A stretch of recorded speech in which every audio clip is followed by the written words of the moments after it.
हाँ, कोई नहीं, वैदिक उपचार का क्लास करते हैं।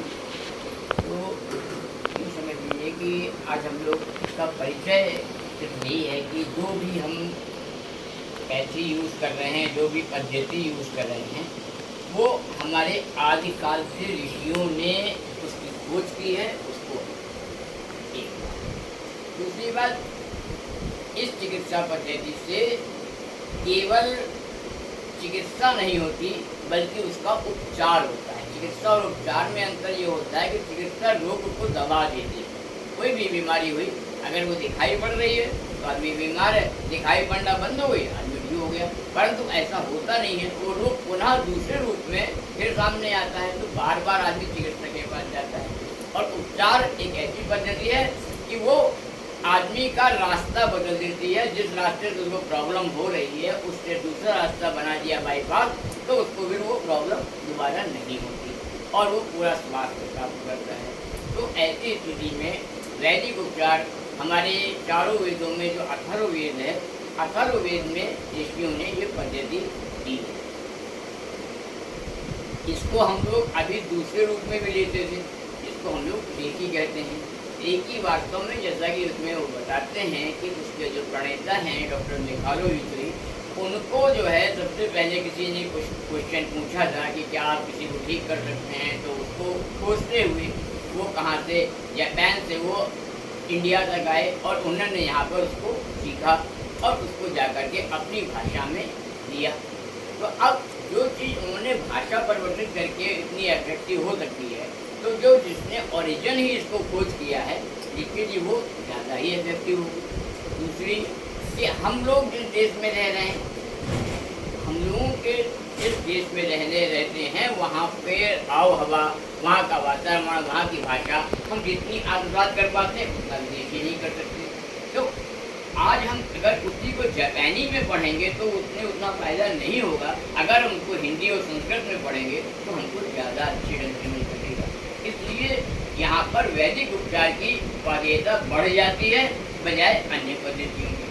तो इसलिए आज हम लोग उसको सीखना चाहते हैं। उस पर सबसे बड़ी चीज़ ये है कि हम लोग जो सीखते हैं उसकी पूरी नॉलेज एलिमेंट्री कैसे क्या करना है, ये उस पर हम लोग आज चर्चा करें।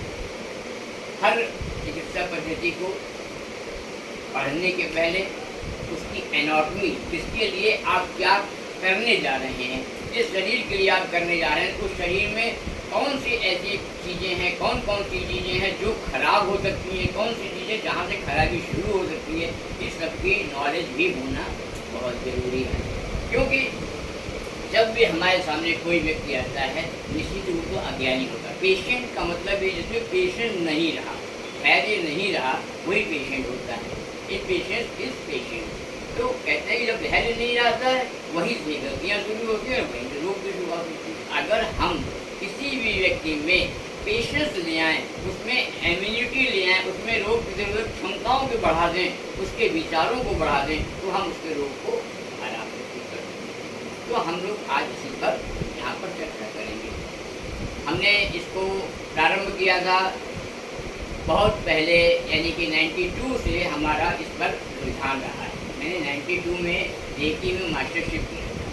तो मुझे वहाँ पर सबसे पहले मुझे रेकी के बारे में भी नहीं मालूम था। मैं बाई प्रोफेशनल फिजियोथेरेपिस्ट हूँ। तो एक बार एक पेशेंट को अटेंड करने बर्रा में गया, तो वहाँ पर हमको बैठा दिया उसने कि भाई बैठी जरा रेकी हो रही है। हमसे रेकी क्या होता है, बार मालूम हुआ रेकी वो जी हो रही है। भाई बैठ गए, भाई उसने कहा रुकिए, रुक गए। फिर मैंने देखा कि जो पेशेंट था, एक बच्चा था, चल नहीं सकता था, और लेकिन उसमें कम से कम 8-10 महीने से कम लगने ही नहीं। लेकिन हमने देखा कि जो हमारी फिजियोथेरेपी हो रही थी उससे वो बच्चा 15-20 दिन में ही चलने लगा। तो निश्चित ही 15-20 दिन में फिजियोथेरेपी से फायदा नहीं होता, कहीं ना कहीं उसमें रेकी का असर था।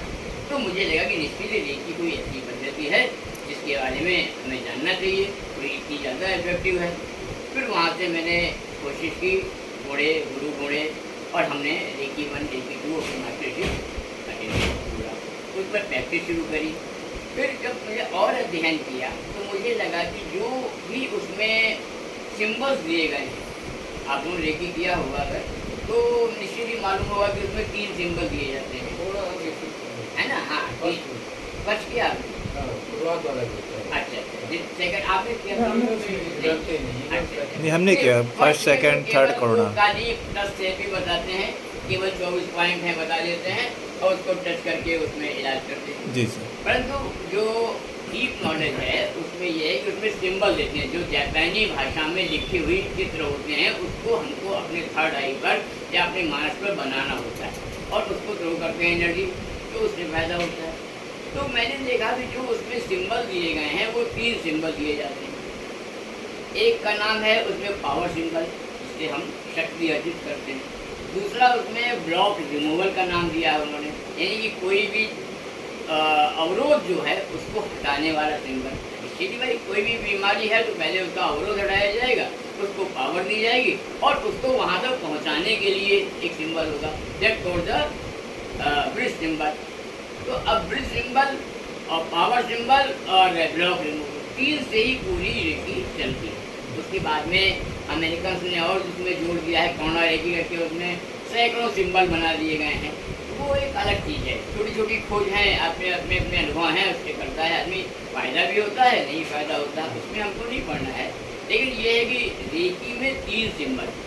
तो अब मैंने जो उसमें देखा कि रेकी में जो 3 सिंबल हैं, जो हम लोग गायत्री मंत्र पढ़ते हैं, जिन गुरुदेव के शरण में हम हैं, वास्तव में हमारा परिचय टूट गया कि हम लोग गायत्री परिवार से हैं, है ना, हमने दीक्षा परम पूज्य गुरुदेव की ही ली है। तो अब वो स्थिति में मुझे लगा जिस मंत्र को हम लोग पढ़ते हैं अगर उसको खोज की जाए तो वो तीनों सिंबल जो रेकी में दिए जाते हैं वो सिर्फ और सिर्फ गायत्री मंत्र में है। तो अगर गायत्री मंत्र में वही सिंबल हैं तो क्यों ना हम जापानी भाषा छोड़ के भारतीय भाषा में अपने द्वारा करें तो ज़्यादा अच्छे ढंग से कर पाएंगे। अभी जो दूसरी भाषाएं पढ़ते हैं उनको हमें समझना पड़ता है, आत्मसात करना पड़ता है, तब उपयोग करते हैं। और जो भाषा हम जन्म से ही बोलते आ रहे हैं वो हमारी अपनी भाषा होती है, उसका इफेक्ट अलग होता है। एक आस्ते की ऐसी एक शेर है कि क्या है, वो फारस गए फारसी पढ़े आए और बोले अरबी मानी और आप कहे मर गए और सियाने रखा पानी। तो मांगते रहे आप दे दो, लेकिन वो जो है वो सियाने पानी रखा ना बेचारा कैसा मर गया, क्योंकि कोई जानते ही नहीं था आप क्या है। तो वही स्थिति है, अगर हम उन तीनों सिंबल के बजाय गायत्री मंत्र पढ़ें, गायत्री मंत्र में हमें तीनों सिंबल ऐसे मिल जाते हैं। जो हमारा मंत्र है आपको पता ही होगा, हम उसके बारे में चर्चा करेंगे कि ओम भूर्भुवः स्वः। ओम भूर्भुवः स्वः मतलब व्याहुतियाँ हैं जो उसकी पावर लाती है। मंत्र शुरू होता है तब सवितुर्वरेण्यम, सूर्य के समान वर्ण करने योग्य। तो सूर्य क्या है, पावर सिंबल है, इस दुनिया का सबसे बड़ा पावर सूर्य है। अगर हम उसको और साथ में लेते हैं, सूर्य का साथ लेते हैं, उसकी शक्ति को साथ में लेते हैं तो निश्चित पावर आएगी। और उसके बाद दूसरा चरण है भर्गो देवस्य धीमहि, ओम भूर्भुवः स्वः तत्सवितुर्वरेण्यम भर्गो देवस्य धीमहि। भर्ग माने होता है जलाना, वो हमारे पापों को जलाने वाला देवता है। तो जलाने वाला, हटाने वाला, that called the block removal. जो सिंबल हम लोग उसे पढ़ते हैं ब्लॉक रिमूवल, वो हमारे इसमें है। और उसके बाद तीसरा चरण जो होता है यो योनः प्रचोदयात्, वो हमारी बुद्धि को सन्मार्ग की ओर ले जाए। तो ले जाने का मतलब ब्रिज बन गया आपका, ब्रिज सिंबल। तो अगर हम उसको तीनों सिंबल को एक साथ ले करके या अलग अलग भी उसका उपयोग करके हम करते हैं तो हम उससे चिकित्सा ठीक करते हैं। एक तो ये परिचय हुआ। दूसरे अथर्ववेद जब हम उठाते हैं तो अथर्ववेद में उसमें कई ऋचाएँ बहुत अच्छी हैं जो पूरी तरीके से आके इसमें हैं, आपको हम इसमें दिखा सकते हैं। अथर्ववेद का रोग निवारण सूक्त कहलाता है, आप लोग वो पढ़ सकते हैं। पेज नंबर बताइए। पेज नंबर इसमें है 68।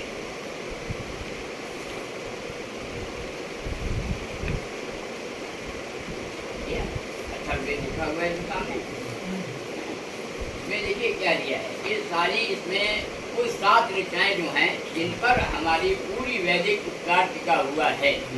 से पूरा वेद हर जगह जरूरत है, लेकिन ये 7 जो हैं वो विशेष हैं। इसमें क्या कहा गया है कि कुत देवा अवैतम देवा इन्नयता पुनः उता कुसुम देवा देवा जीव था पुनः। हे देवगण, हम पतितों को बार बार ऊपर उठाएं। हे देव, हम अपराधियों के अपराध कर्म को निवारण करें। ये देव हमारा संरक्षण करते हुए हमें आप दीर्घायु प्रदान करें। यहाँ पर जो पाप शब्द दिया गया है, जो अपराध शब्द दिया गया है, वो रोग का ही। जब हमसे कोई गलती होती है तभी रोग का निर्माण होता है।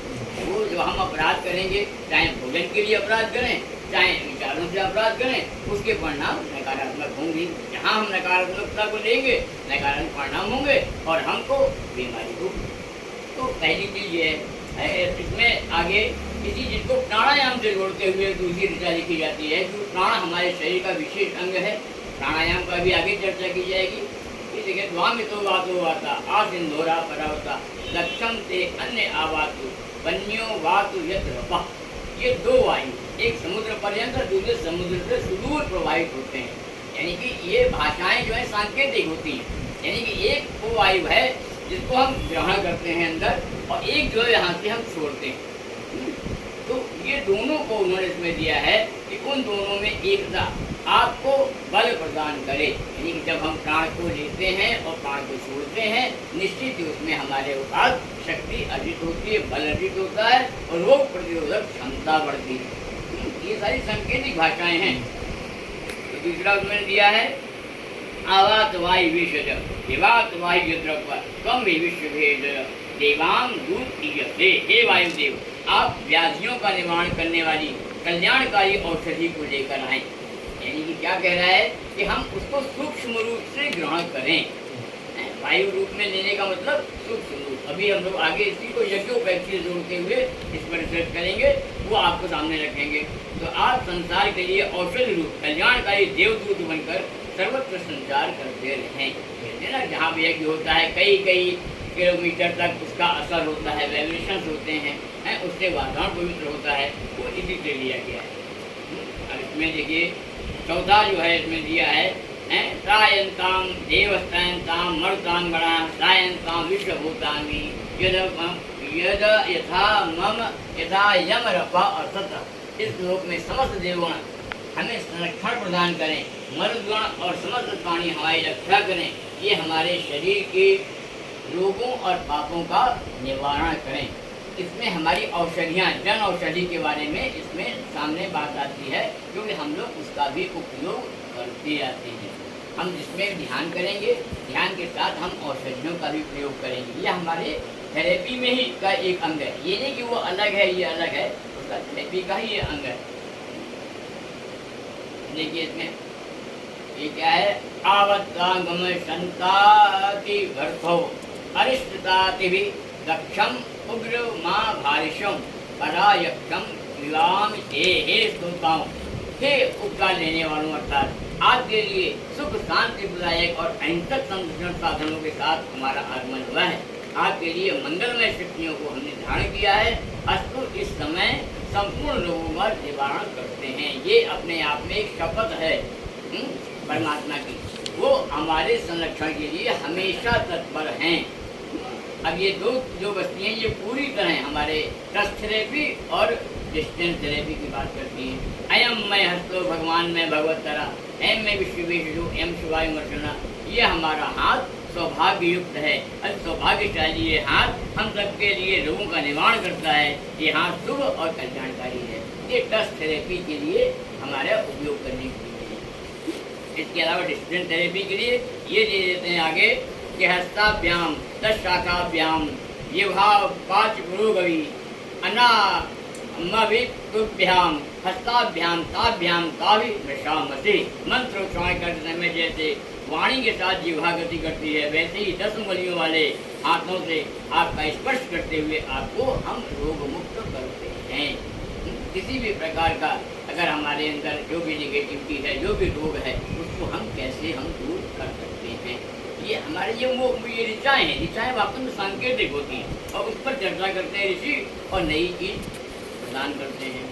तो पहली तो हम लोग यही सोचते हैं कि हम लोगों ने किया क्या है, क्या करना चाहते हैं। कोई भी आदमी आपको मिलता है, अगर पूछता है कि वैदिक उपचार क्या है, तो हम उसके पास बता सकते हैं कि हम रोग का उपचार करते हैं। कितना भी कठिन, कितना भी क्रॉनिक डिजीज क्यों ना हो, वो भर्ती हो, मृत्यु शैया पर पड़ा हुआ हो, हम उसका भी उपचार कर सकते हैं। सकते हैं वैदिक उपचार के द्वारा। इसके साथ हम लोग पंच तत्वों का भी ज्ञान प्राप्त करेंगे, पंच तत्वों के रंगों का भी ज्ञान प्राप्त करेंगे, उसको भी हम आपको उसके बारे में बताएंगे, जिससे कि आप उस सब कामों में आगे बढ़ सकते हैं। तो ये हमने आपको वैद्य और वैदिक उपचार की उपयोगिता के बारे में आपको बताया। अब आइए हम लोग उसके बाद अपनी एनाटॉमी पर आते हैं। एनाटॉमी में